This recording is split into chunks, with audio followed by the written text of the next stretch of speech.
optics branch. Now, light has dual character, and here we will talk about its रे behaviour. Geometrical optics, जहां पे हम light को एक रे की फॉर्म में मानते हैं कि इट बिहेव्स लाइक अ रे. Like light is a wave, light is an electromagnetic wave. तो इलेक्ट्रोमैग्नेटिक वेव है, लेकिन हम ये मानेंगे कि वो स्ट्रेट लाइन में जा रही है. To assume that light goes in a straight line, तभी वो ये फिनोमिना शो कर पाएगी. Reflection, refraction, transmission, these all phenomena are considered in the assumption that light travels in a straight line. तो ज्योमेट्रिकल ऑप्टिक्स के अंदर हम ये एज्यूम करते हैं that light travels in straight line.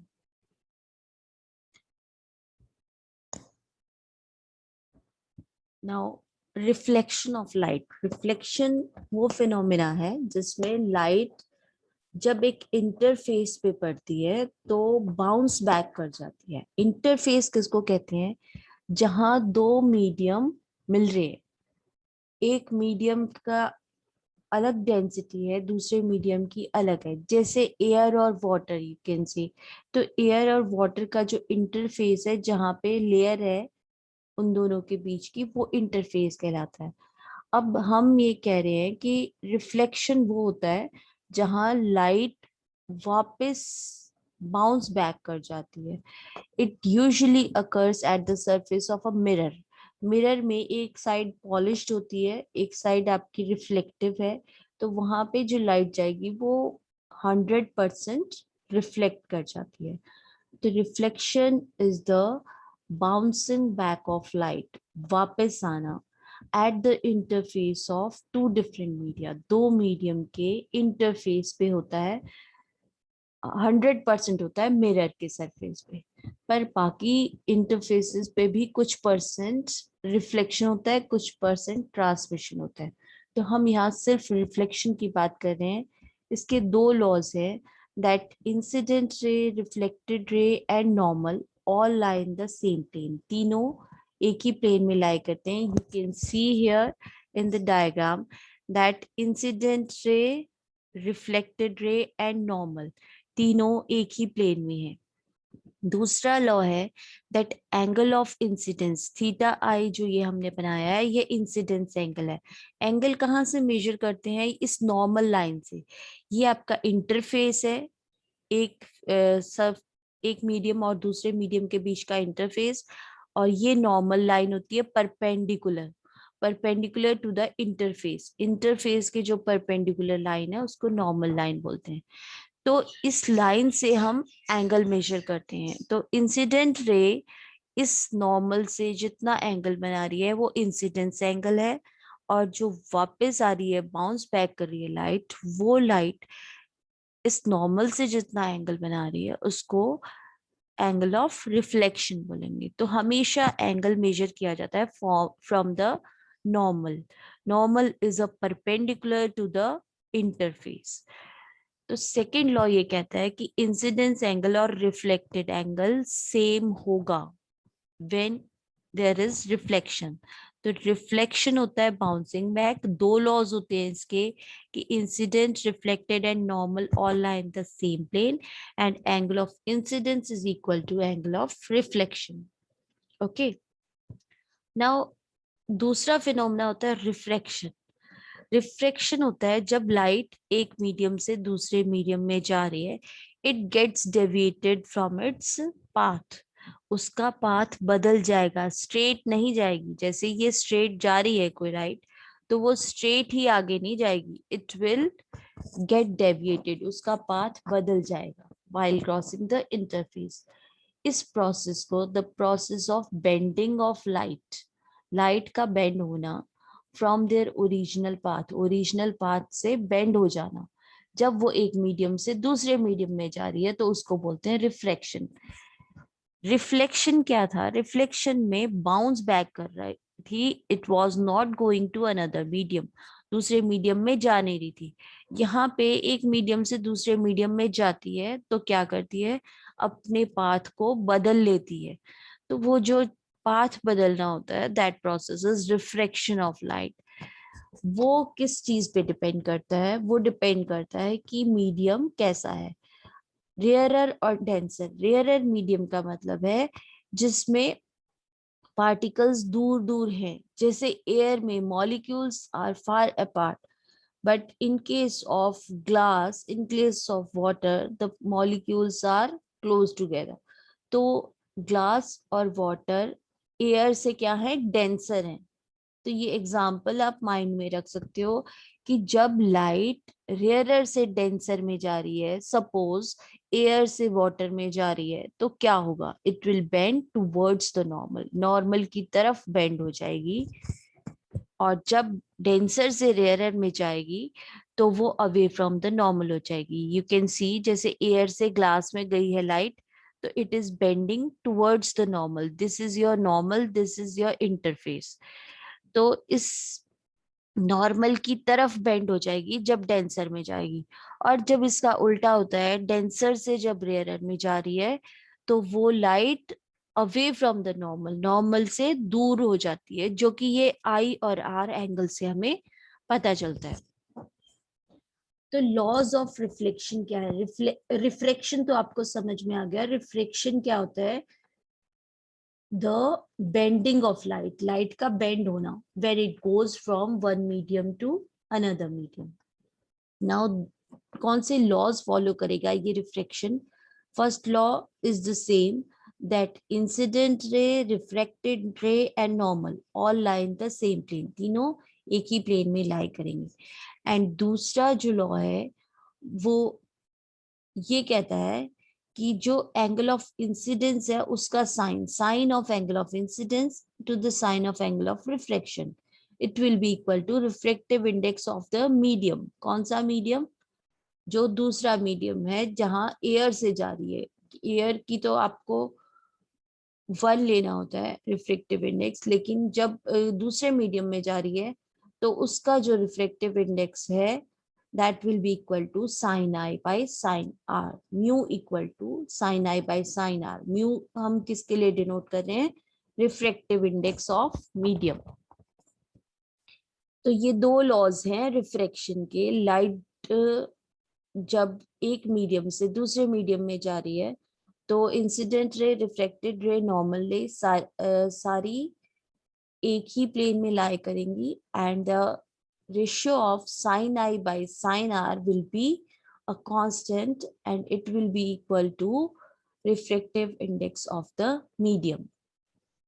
Now refractive index होता क्या है कि जो दूसरा मीडियम है उसमें जब लाइट जाएगी तो आपको पता है इट्स वेलोसिटी विल डिक्रीज। क्यों डिक्रीज करेगी? क्योंकि वेलोसिटी आपकी एयर में होती है मैक्सिमम, जब वो दूसरे मीडियम में गई वहां पे पार्टिकल्स क्लोज टुगेदर है, वहां पे वेलोसिटी कम हो जाएगी। और जितनी वेलोसिटी कम हो जाएगी उसी के अकॉर्डिंग एंगल भी उसका बदल जाएगा। Angle of refraction will also change. अगर वेलोसिटी सेम रहती तो एंगल नहीं बदलता। एंगल इसीलिए बदला है क्योंकि उसकी वेलोसिटी, लाइट की वेलोसिटी चेंज कर जाती है where it goes from one medium to another. So refractive index can also be defined as the ratio of velocity of light in air to the velocity of light in that medium. So when light travels from air to the medium, refractive index is written as mu equal to c by v. C is the velocity of light in air and v is the velocity of light in that medium. Okay, so this is your refractive index. Now the lens formula. Lens formula gives the relation between focal length and object and image distance. It is given by 1 by f equal to 1 by v minus 1 by u. तो जब एक lens है तो ये formula होता है -1 by U का, minus का साइन आएगा।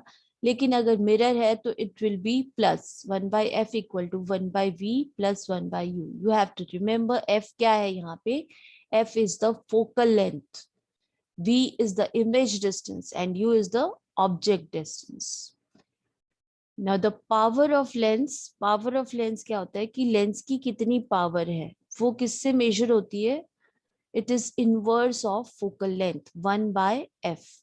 अगर फोकल लेंथ मीटर्स में मेजर की गई है तभी हम पावर को की एसआई यूनिट लिख सकते हैं। पावर की एसआई यूनिट होगी मीटर इनवर्स या dioptre which is indicated by capital D. Dioptre होती है। तो इससे हमें पता चलता है कितनी लेंस में पावर है। Now another very important topic is TIR, that is called total internal reflection। ये हमारा रिफ्रैक्शन नहीं है, there is no refracted light, यहाँ पे रिफ्लेक्शन हो रहा है एट द इंटरफेस। जहाँ दो मीडियम का इंटरफेस है, जैसे यहाँ XY is the interface, when light goes from a rarer denser medium to rarer medium. तो पहली कंडीशन जो TIR की है, TIR तभी होता है जब लाइट डेंसर मीडियम से रेयरर में जाती है। क्यों होता है ऐसा? क्योंकि जब वो डेंसर से रेयरर में जाएगी it goes away from the normal, वो नॉर्मल से दूर जाएगी।